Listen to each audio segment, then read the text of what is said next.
also for this lecture on pumps. I think this is very important. And in order, when we want to activate natural killer cells, I think we have to understand also the immune biology behind it and what's known. And I hope to give you some insight on the function of natural killer cells. Of course, immunotherapy is coming because you see in this very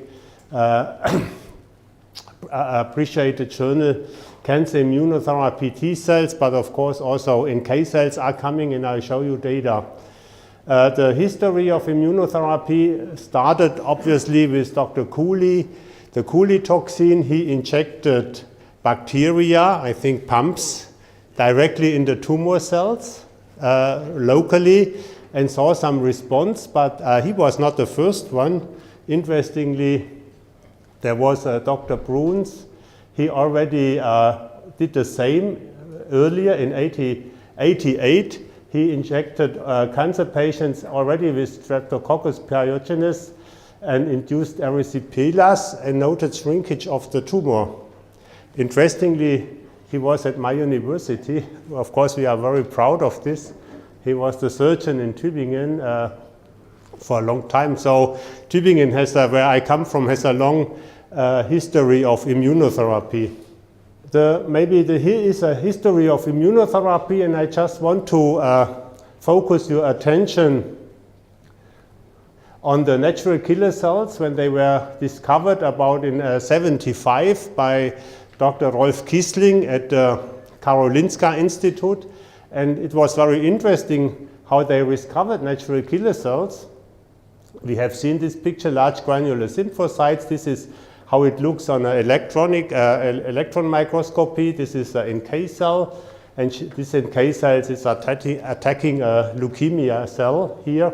And the most important, they can kill very fast. In between minutes, they can attack the tumor cells and lyse them. This is very different to T cells because they need some time to get educated against the tumor. NK cells can do this spontaneously. That's why they had the name natural killer cells, because of this spontaneous killing.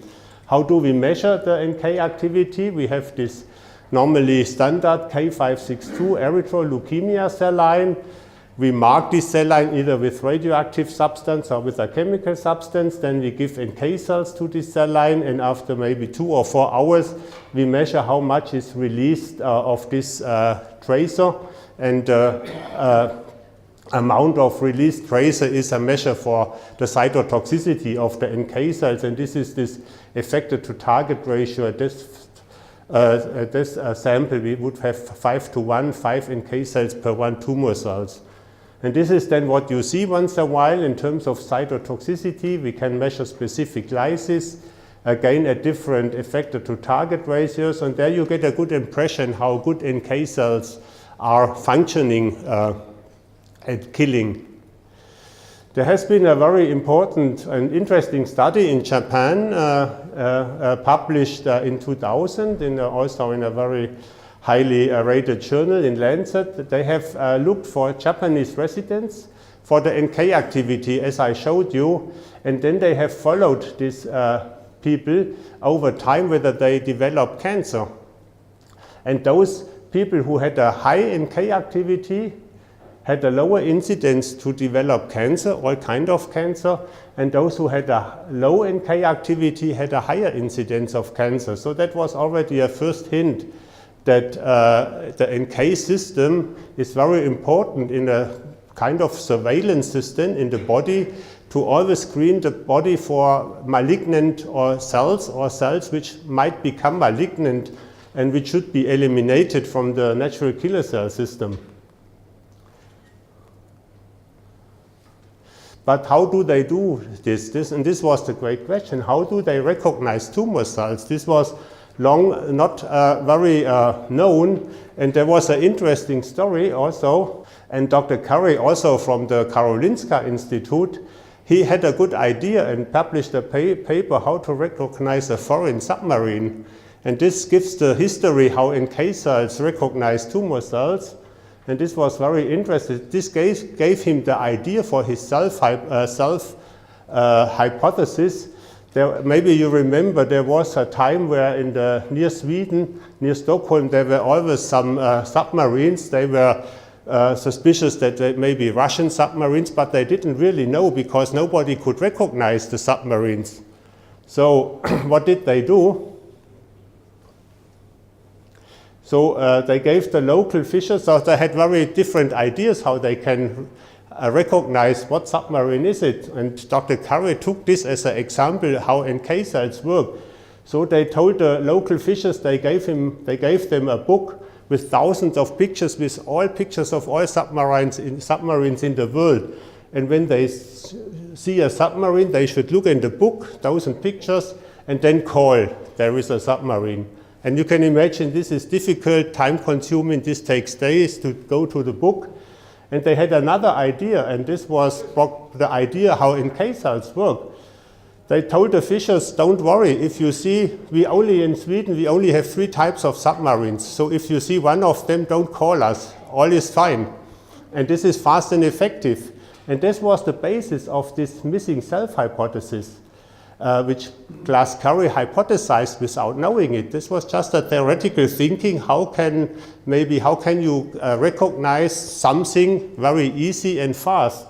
And this is how he hypothesized that NK cells recognize something on tumor cells, which either activates them or inhibits them, and so that the tumor cells can recognize, that the NK cells can regulate and recognize tumor cells. And one very important is this HLA class 1 complex.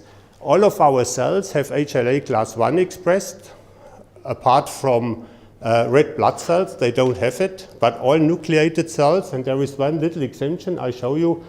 This is this missing self hypothesis. So you have an NK cell, and you have this inhibitory receptor, which Dr. Curry hypothesized. He didn't know them yet at that time. He hypothesized there must be an inhibitory receptor. And if this receptor recognizes this self, HLA or MHC class 1, on the tumor cells, the NK cell will not kill this target cell. But if this is missing, what's very commonly on tumor cells, that they downregulate HLA class 1 or they lose it, then this NK cells is not inhibited anymore and will kill this tumor cell. So this is the surveillance mechanisms that NK cells are on a continuous mode of action. They are on a continuous killing mode, but they are continuous inhibited by the self. And if this is missing, they kill, whether it's a tumor cell or it's another cell which has lost for some reason HLA class 1. The NK cell cannot discriminate between a normal cell with low HLA class 1 or a tumor cell. Everything is foreign for NK cells which does not express the HLA class 1 and some other receptors. Of course, it has become very complicated over the time since NK cells were found, and now we know a number of NK cell receptors, as you can see here, inhibitory receptors.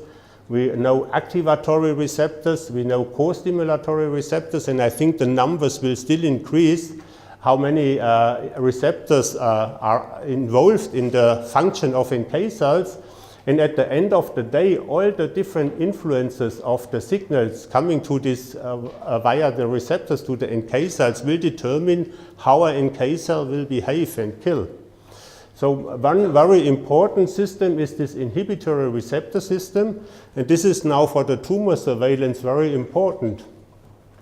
This would be the classical T cell pathway. This would be, you have a book with 1,000 and 1,000 pages and you have to look through, because this is the very billion possible antigens which T cells have to recognize. And you know, if a T cell is activated, if we get an infection with T cell activation, it needs a week or so until T cells have rearranged their T cell receptor to recognize a specific antigen. So this is very time consuming and long. So the NK cells work quite the other way around. And this is how the NK cells work. I have shown you this one. As long as there is this interaction between the inhibitory receptor and this HLA class 1, the NK cell will not kill, because the NK cell thinks this is a healthy cell. If this is missing, if this HLA class 1 is lost, and this is very often in tumors, not always, these NK cells will kill this target cell. But there is also other structures now which are important, that tumor cells are often stressed cells, or we call them damaged cells, which then they increase also antigens which are recognized by these receptors. For example, the NKG2D, what Dr. Hacho has already mentioned, is a very important interaction in this for tumors, for NK cells to recognize stressed cells. And maybe stressed cells under chemotherapy are stressed. Maybe this is also something interesting, that maybe chemotherapy makes the NK cells more susceptible, the tumor cells more susceptible to NK cell mediated killing via upregulation.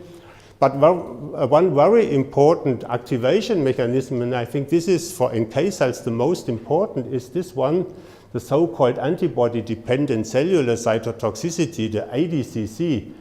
NK cells have this CD16 receptor, which recognizes the Fc receptor of antibodies, and this activatory signal is much, much stronger and overrides the inhibition of the inhibitory signal. So even if you have a tumor cell which expresses HLA class 1 and normally would be inhibited, if you put an antibody in this interaction, the NK cells will kill. And this is, for example, how rituximab works. Maybe CD20 antibody in lymphoma and other diseases kills very effectively lymphoma cells via this so-called ADCC. So this is an important mechanism. And we have shown that this really overcomes the NK-mediated inhibition here. We have incubated, for example, NK cells with a leukemic cell line. And if there is no antibody, you have a complete inhibition. There is no killing of these tumor cells. If you add the antibody, you can see that then the killing is going up. And if you interact here and put an antibody between this KIR-HLA interaction, as shown here, then also the inhibition is inhibited and the NK cells will kill. So this is clinically very important. Does this play a role? And in the clinical setting, and the answer is yes, because we see this when we do allogeneic transplantation, then we can look for donors and patients who have a mismatch in this setting. So we can use a donor and the patient's leukemic blast, where we have either an inhibition, as shown here, or we can choose a donor which we call alloreactive, where the KIR and the HLA do not mix together, so they don't recognize each other. This is what we call an alloreactive donor in the allogeneic situation setting.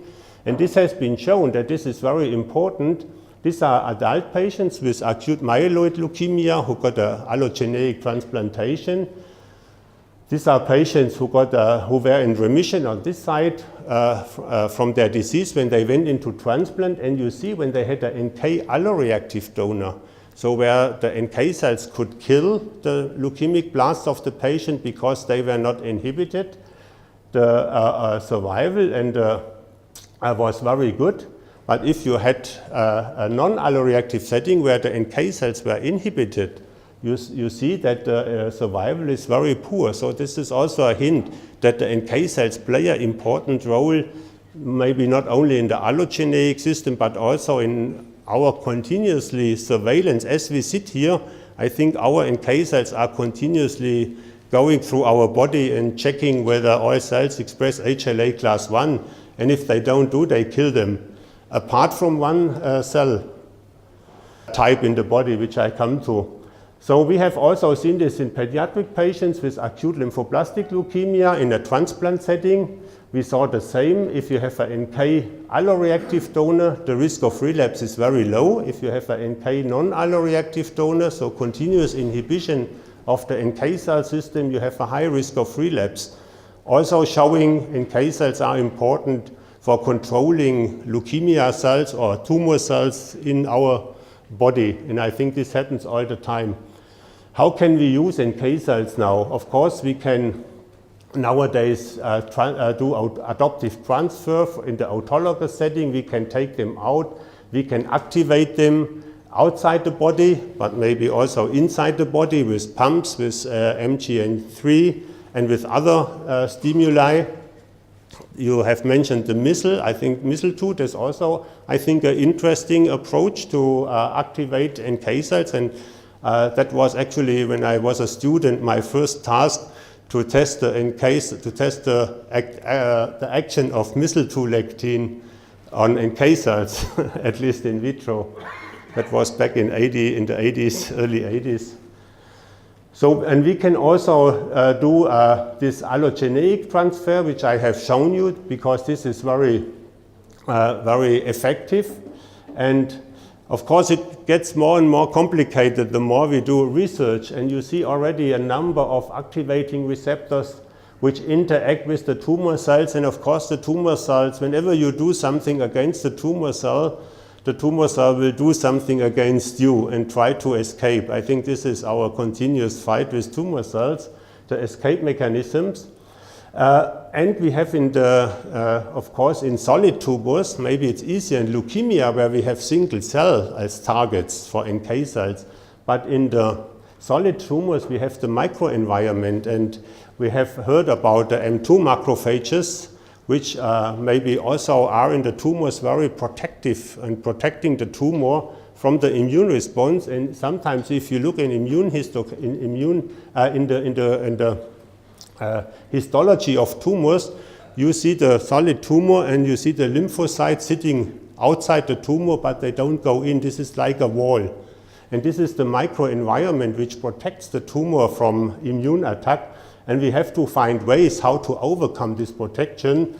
And there might be some which I want to discuss with you.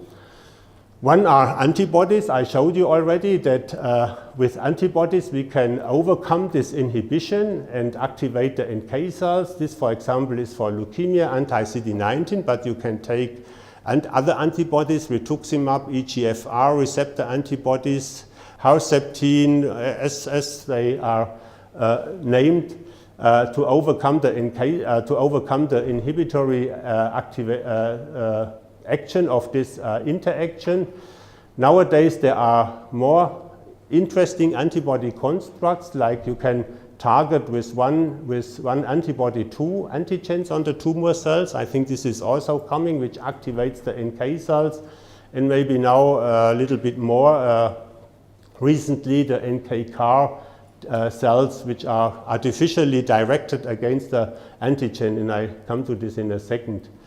Just this is some new interesting data, some antibody constructs. You can make them together with cytokines to recognize the NK cells on the one side, the target antigen on the other side, and have a NK activating agent here, like interleukin 15, which is coming as an interesting drug to activate NK cells.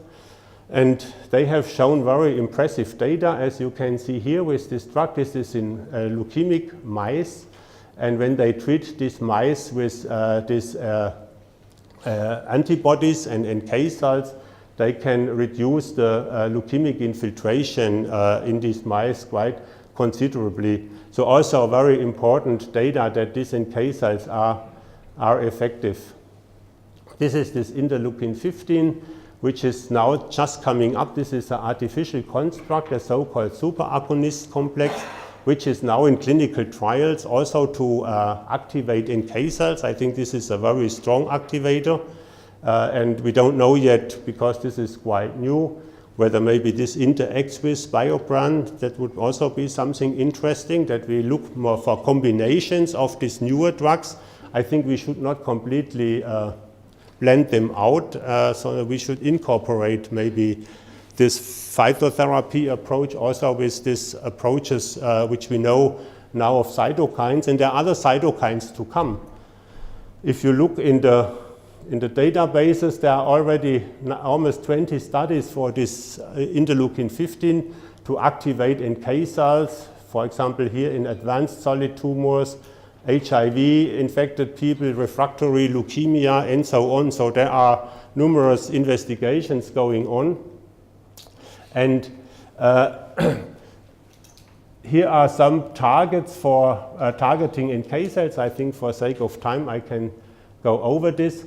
A very interesting new approach are this NK cell memory, because so far one has not thought that NK cells have a kind of memory, so they can recognize that they have seen a tumor cell already, because we thought these are just innate cells which kill the tumor cells. You know, T cells have a memory. That's why when we are vaccinated, we don't get the disease. This is based on our memory in the T cells. But NK cells have a very, maybe not similar memory, but they have it. And this is very interesting, especially for viruses, virus-infected cells, especially cytomegalovirus virus-infected cells. If an NK cells has seen a cytomegalovirus virus-infected cells before and sees it again, the NK cells will proliferate much faster and also secrete much more factors like tumor necrosis factor and interferon gamma. And the same is true, and we have shown this also, that this may be similar if the NK cells has seen a tumor cell already. And if she sees the tumor cell again, she also starts to secrete much more of the cytokines, tumor necrosis factor and interferon gamma. Maybe you remember these two cytokines for later, because these are very important cytokines. And this is interesting because we have seen in our transplant setting, not only we in pediatric, but also in the adult, that those patients who had after allogeneic transplantation a CMV infection, they had lower relapses. We never understood it. Why? Somebody with a CMV infection who reactivated CMV had lower relapses of the disease. But I think now we are starting to understand it has to do with these NK memory cells, so that they also not only are better killing the infected, virus-infected cells, but also killing the tumor cells better, as shown here. And this is just a new field which we now go into. But there are already some interesting approaches using these NK cells in such an alloreactive setting, in a non-transplant setting. So this is, we have a donor and we have a patient with, here in this case, leukemia. So from this donor, of course, this donor is chosen that he's alloreactive, so that there is no inhibition between NK and tumor cells, so he can kill the tumor cells of the patient. And we activate them overnight with this cytokine panel, interleukin 12, 15, again 18. Interleukin 12, remember this also is a very important cytokine. And then these NK cells are activated overnight and then given to the patient. And that these NK cells, these memory-like NK cells, are then expanding in the patient. And interestingly, these are the first published data from an American group in patients with advanced myeloid leukemia. You see these patients had a high number of blasts in the bone marrow, chemo-refractory, so they didn't respond to chemo anymore. And they saw out of this, I think was 9 patients, 4 complete responses, just with this infusion of NK cells without further chemotherapy. So I think it's a very effective tool to also approach these malignant diseases. Maybe one very important question is, and maybe this is also for the BioBrand, if you want to activate NK cells, can they target cancer stem cells? And this is always now the question, are there cancer stem cells at all? And how can we eradicate them? Because what we do at the moment with chemotherapy, we only eradicate what's growing above the soil, but not the roots of the cancer. And this is the stem cells. And these are often quiescent cells, which can stay there quiescent for a long time and then later lead to relapse. But we would not find them, or we would not kill them with chemotherapy, because we only can kill proliferating cells which are in the cell cycle. So the question is whether NK cells can target cancer stem cells, and there are now a number of data that they can. I think it has been shown in colorectal carcinoma, melanoma, brain tumor, glioblastoma, and I think a number of other tumors are also coming up in future research. that these NK cells can indeed target cancer stem cells, which would be very important, of course, that patients remain in remission after their initial maybe surgery or even their initial chemotherapy. So we have to find a maintenance therapy, and maybe one is the BioBran, that we can also keep these cancer stem cells at bay and try to eliminate them via an immunological strategy. Even the small molecules, like which are coming now up, they might not help to target cancer stem cells because they are complete quiescent and not in the cell cycle, and their pathways are down-regulated, so it will be very difficult to target them. One very new approach is this artificial development of cells, that we use this so-called chimeric antigen receptor, CAR T cells and NK cells. Here we use the antibody, which recognizes a target on tumor cells, and then make molecular constructs and use this to make a T cell specific for a tumor. This is not a conventional T cell receptor, so we can tell these T cells to get specific for a certain antigen, for example, like CD19 antigen, because the specificity comes from actually from the monoclonal antibody. And this is working very well. This has been already developed 30 years ago in Israel at the Weizmann Institute, and then it has long been forgotten for maybe 20, 25 years because everybody thought, oh, this is nothing interesting. This is too too hypothetical. But then this paper came out in New England Journal, where they have treated children with complete chemorefractory leukemia with these CAR cells, and they could see a tremendous response of these patients. And this CAR T cell therapy or CAR NK cell therapy is something booming at the moment. There are 270 studies at the moment just for these CAR T cells going on in all kinds of leukemias and also solid tumors. But the problem is that for solid tumors, we still have the microenvironment which protects the tumors from immune attack, and there have to be several ways how we can overcome this. If you have a single cell suspension, the NK cells can kill very easily the tumor cells. This is shown here. This is a time lapse. You see this, these are the tumor cells, and they are attacked by NK cells. So and maybe once again, there you see it again. These are the tumor cells, and you see the NK cells, how active they are in vitro. This is very beautiful how they kill the tumor cells.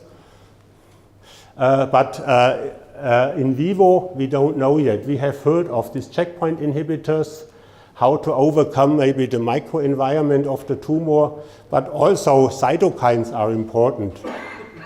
And one cytokine which is very important is interleukin 12. And I think this is what Cooley has done already. He used bacteria to induce interleukin 12 in the tumor, pumps.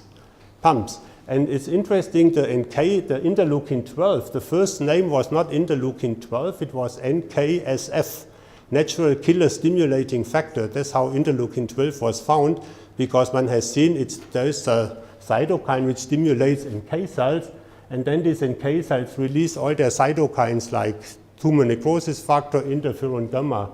And I think also already Dr. Bruns knew this interleukin 12, maybe not exactly, but he used it when he injected local bacteria into tumor cells. He induced this innate immune cascade.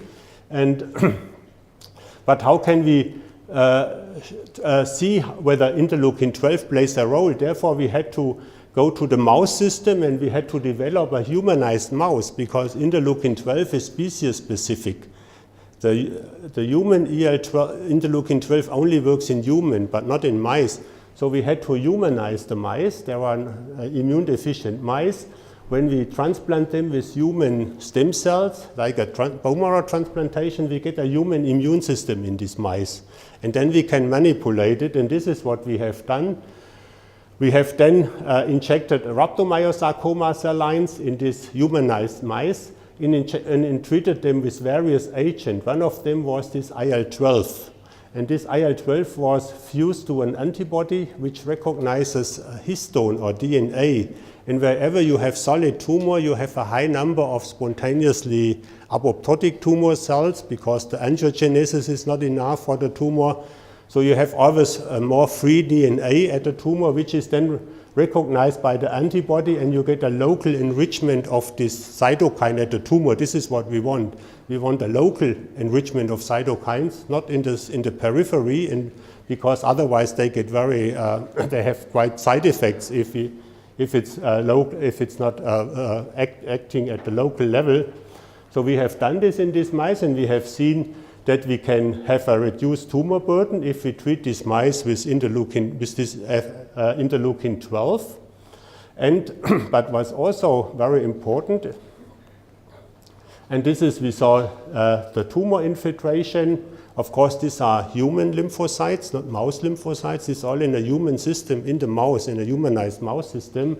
And depending on this infiltration of the tumor with various lymphocytes, what we saw was senescence. This is also very important to induce senescence in the tumor cell. So this is to induce the aging process in the tumor cell so that the tumor cell will not proliferate anymore, but only it only ages.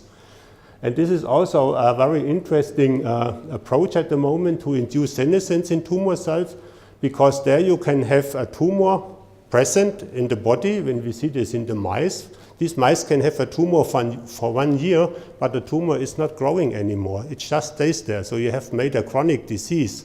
And I think this is what we do also often in patients, that we confer from an acute tumor disease into a chronic disease and try that to keep the balance that the patient's immune system and can cope with this permanent tumor by induction of senescence.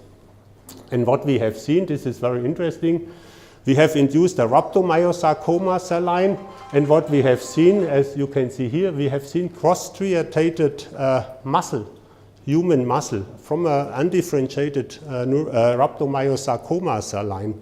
And this we have never seen, and this is what we have to, what we want to do in the patient. We want to induce differentiation of the tumor, so the tumor will not grow anymore, and this is what we have done. But how do we do this? And this is also one interesting approach. This, we also tested this so-called abscopal effect of irradiation. So we had 2 tumors on every side of a mouse, and then treated these mice with the IL-12, and then irradiated only one of the tumor on one side, and then you see if you induce an immune response and do a local irradiation, because the local irradiation, low dose, also induces stress and on the tumor cells, they makes them more susceptible to the immune system. Then you see also shrinkage on the other side who is not irradiated. And this is also sometimes seen in patients if they have metastasis and you irradiate low dose. This is not high dose. Otherwise, high dose, you destroy everything, including the immune system. Low dose irradiation of one metastasis sometimes also leads to shrinkage of distant metastasis.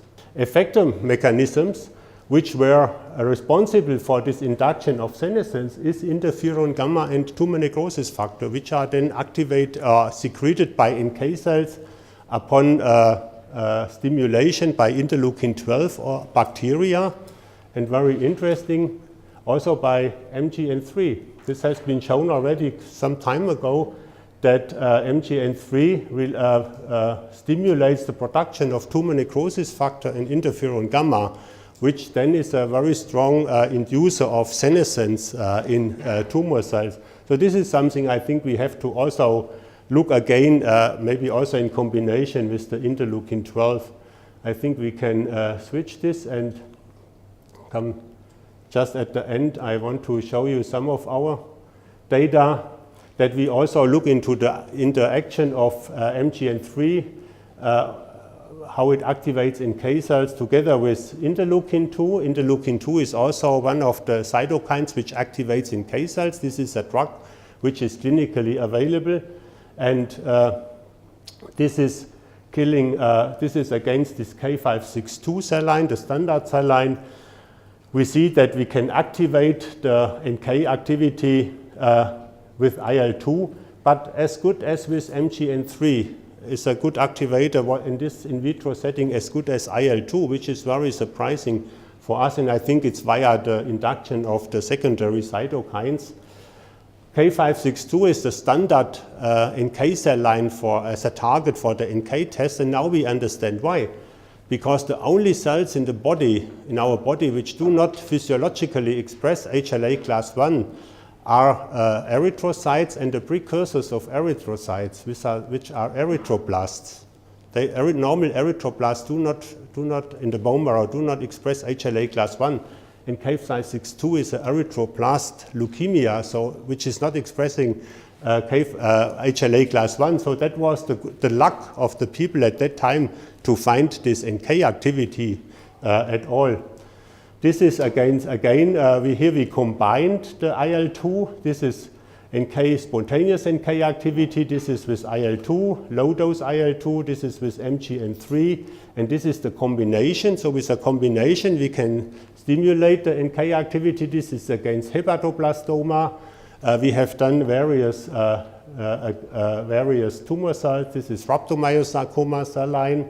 Also, and we have done a neuroblastoma xenograft model where we injected neuroblastoma cells into also not SCID mice, in these immune deficient mice, and then treated them with NK cells. And these NK cells were activated overnight with Biobran, with MGN3. And then we looked for the outcome, and you can see that those mice who got the NK cells, this is the control, they get only tumor. You see all this blue are the tumor growth. These mice only get NK cells, and these mice get the NK cells activated overnight with the MGN3. And you see a lot of these mice are more tumor-free and also lived longer. So also a hint that there is anti-tumor effect induced by the MGN3. And of course, we have to further look into this. I think it's we induce secondary cytokines, and I think that's the next level of research, that we look into these newer cytokines, interleukin-15, IL-12.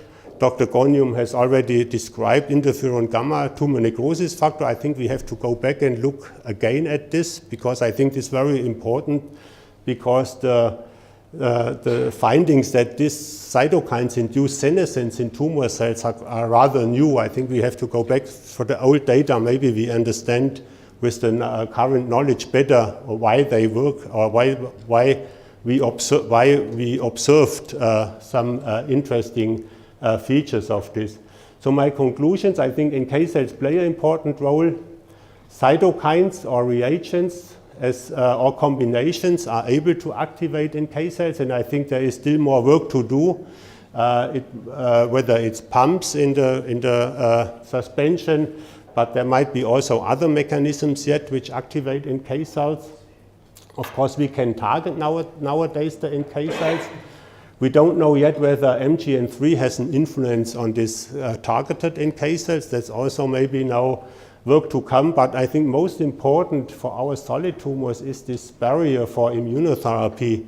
We need to overcome this, and this is very something we are always thinking how we could do that. My personal view is that the best is to overcome this barrier is to low dose irradiation, because there you cause all the stress molecules. This is something we are looking also now at the mice, so low dose, not high dose, because there you destroy everything. But to open this barrier, which I think has to do with the M2 macrophages and a number of other cells which protects the tumor from attack from the immune system. Thank you for your attention, and also my co-workers who did all the work, and thank you very much.